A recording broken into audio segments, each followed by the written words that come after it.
Yes, good morning mga par. So, andito na yung Honda Click. So, nabuo na namin. So, pinalitan to ng sigunyal mga par dahil nagka-problema nga to sa sigunyal. So, ginawa na rin to 59 all stock. Ayan.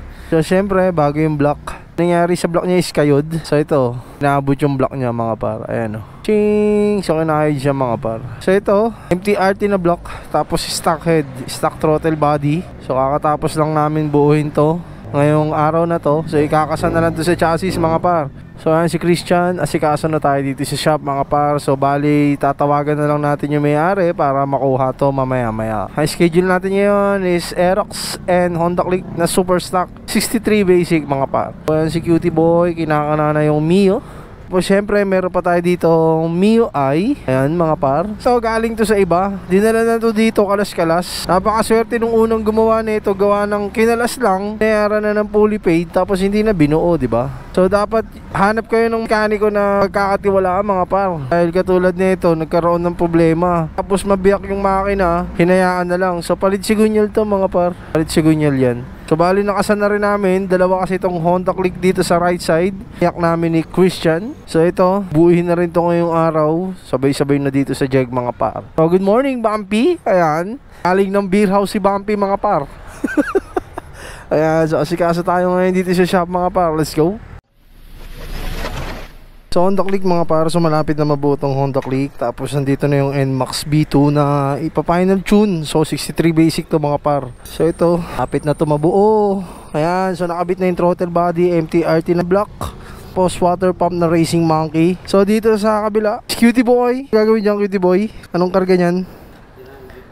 59 big bulb. So mga par, meron tayo dito 59 big bulb na gagawin. So may sporty. Ayan, so si Cutie Boy ang kakana nyan mga par. Ayan o, Cutie Boy. So Honda Click 59 all stock mga par. So bali palit sigunyal, tas MTRT na block. 59 all stock mga par. So Pittsburgh na internal head. Syempre, test fire tayo ng Honda Click.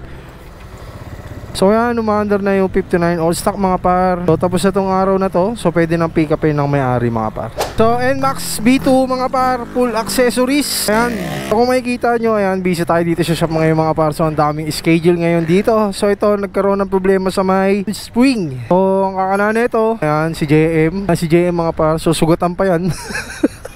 Ayan o, sugat o. Yun.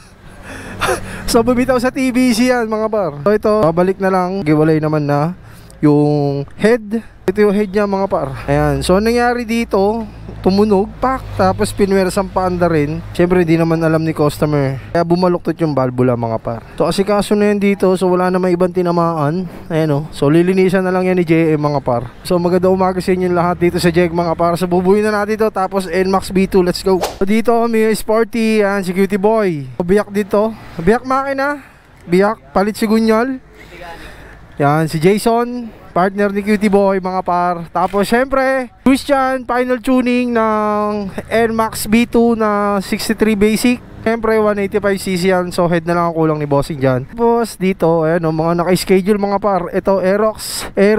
Tapos nandito si JM mga par. Ayan o, busy mag-asa. Asikaso si JM ngayon. So ang gawa ni JM ngayon is NMAX B2. So nangyari, naputol yung valve spring. Ayan, kaso ngayon si JM dito mga par. Mamaya papakita ko sa inyo pag natapos na ni JM binubuo niyang makina na NMAX B2. So ito yung NMAX B2 mga par. So tatapusin na ngayon yan dito sa Jeg mga par, lahat ng schedule. Maliban dito, panigurado to, gagabi na to.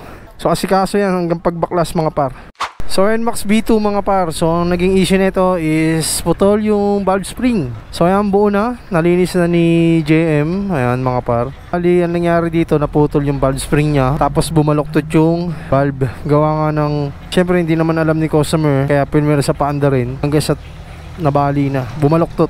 Kaya inaasikaso na yan dito ni JM mga par. So mamaya tapos na tong NMAX B2 na 185cc. Tapos dito naman sa kabila, ang issue nito is water pump. So okay na rin to dahil naghalo ang coolant at ang langis. Ayan, tingnan natin. So yan, okay na to mga par. So umaandar na rin, all goods na to, wala nang problema. Pwede nang pick up ito na may-ari mga par. So Aerox B1 ang kasunod, all goods na to. So ayan si Boss Eman mga par. So Honda Click, pick up na to. So tinitesting lang dito. So NMAX B2 mga par. So yan, umaandar na yung 95cc mga par. Ayan o, so binibira na ni Boss Eman. So all goods na to mga par. Bali, issue nito is naputulan ng valve spring. Ayan, so all goods na siya mga par. So wala naman ibang naging problema dito sa NMAX B2. So syempre ang gumawa niyan, ayan, si JM, ang aming bagong grupo dito sa JEG mga par. So yan, tinutono na lang nila yung CBT. So si JM na bahala para sa tono ng CBT mga par. So yun lang, maraming salamat sa lahat na sumusuporta si JEG. At syempre like kayo, mag-iingat.